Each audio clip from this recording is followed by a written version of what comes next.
Good day and welcome to Big Bad Tech. I'm your instructor, Jim Pytel. Today's topic of discussion is the ohm meter. Our objective is to introduce the ohm meter, a tool used to measure the resistance of an electrical circuit. Additionally, we'll introduce the Audible continuity test mode available on most DMMs. For the purposes of today's lecture, we'll be making use of the Fluke 87 Series 5 digital multimeter. This in no way is meant to be neither an exhaustive review of this tool nor an endorsement of this particular manufacturer or model.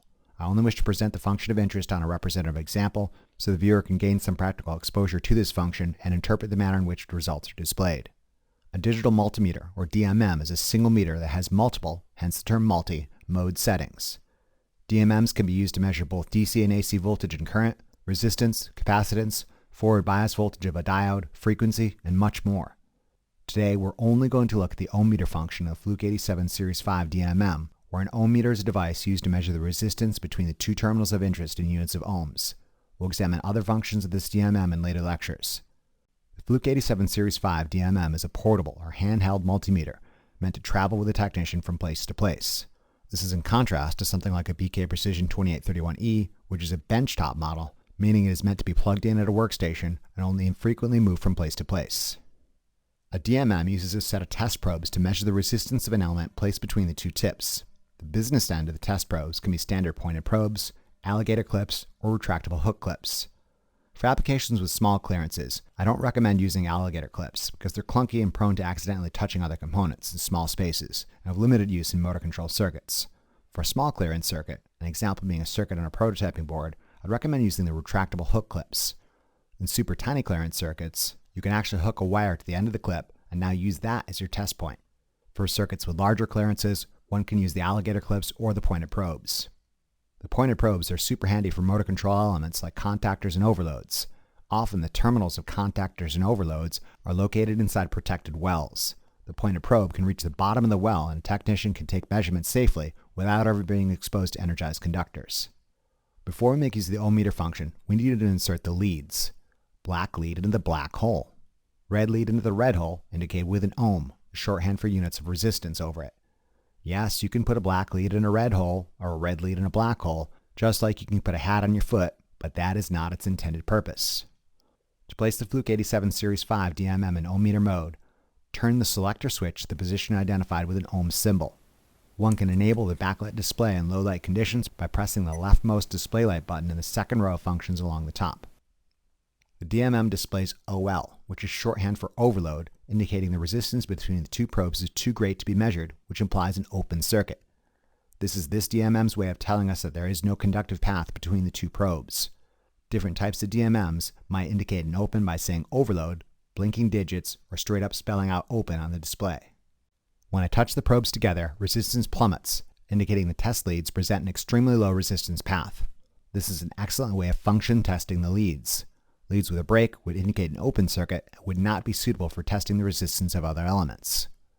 Now that we're certain we've got a functional set of probes, let's test the resistance of a couple objects.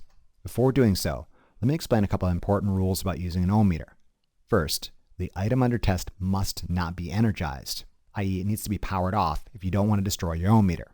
Second, the item needs to be removed from a circuit if you wish to obtain a valid resistance reading. More on this in a moment. Finally, use the checklist. I am not urging you use this checklist every time. I am demanding you use this checklist every time. This checklist will save your measurement equipment and circuit a lot of costly downtime and may potentially save your life. I am not overstating the benefits of using this checklist. Use the checklist. Think about it. Really think about it. Take your time and think before you act. The checklist has 4 steps. Follow them 1 through 4 and you will get it right every single time.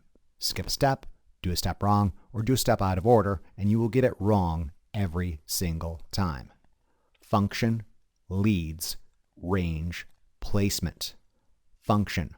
The DMM is in the ohm meter mode. This is our desired function. Leads. We put the leads in the right place. Black lead in the common hole, red lead in the hole indicated with an ohm symbol. What about range? Don't worry about it. The Fluke 87 is auto-ranging, meaning it automatically picks an appropriate range to obtain the most precise results.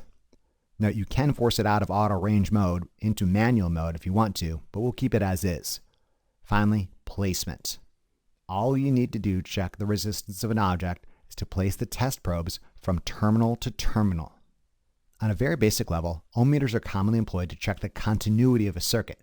Forget measuring resistance in units of ohms. Is something connected or is it not connected? Opens, i.e. items with no conductive path, would be identified with an overload on the display. Items with a conductive path would be identified with a small resistance value on the display. Consider this length of wire. The ohm meter indicates this wire has an extremely low resistance value, implying that this wire is conductive and it is contiguous with no breaks. Consider, however, this length of wire that's been subjected to some mechanical abuse. Is it still in one piece? Outwardly, it appears no different than our previous wire, and you might initially suspect it's fine. However, the ohm meter reveals a dark secret about that wire. This wire is in fact broken inside the insulation, and no conductive path exists from end to end. In addition to numerical measurement of resistance, most DMMs offer an audible continuity test. In summary, if it beeps, there's a connection. If it doesn't beep, there's no connection. To place the Fluke 87 into audible continuity test mode, press the audible ring button in the second row of top function buttons while in ohm meter mode. When the probes are separated, the DMM is silent. When I touch them together, the DMM produces a tone. Annoying, right? The audible continuity test is actually pretty handy because you can check the continuity of a mess of wires without having to glance up and look at the screen to interpret the numbers. This being said, imagine the joy of running a lab with 16 students all in audible continuity test mode. It is a small wonder that I don't break more furniture against the wall than I do already. Let's use the audible continuity tester to check the continuity of a circuit breaker, a type of heavy-duty switch. With the circuit breaker open, the audible continuity tester remains silent. When I close the circuit breaker, the audible continuity tester indicates continuity exists. Again, a continuity test simply checks whether or not a connection exists, but does not provide a numerical measurement of resistance. To obtain a numerical measurement of resistance, we need to return to ohm meter mode. Consider the following set of 3 resistors exhibiting these 4-band color codes: red, red, brown, gold; orange, orange, brown, gold; and finally, yellow, purple, brown, gold. See if you can use your understanding of the 4-band resistor color code to determine the nominal or nameplate resistance value for these 3 resistors. By all means, pause the lecture and try this on your own. If you're tracking, you should have obtained the following values. Red, red, brown, gold means this resistor has a nominal or nameplate resistance of 220 ohms plus or minus 5%, meaning it might actually be between 209 and 231 ohms. Orange, orange, brown, gold means this resistor has a nominal or nameplate resistance of 330 ohms plus or minus 5%, meaning it might actually be between 313.5 ohms and 346.5 ohms.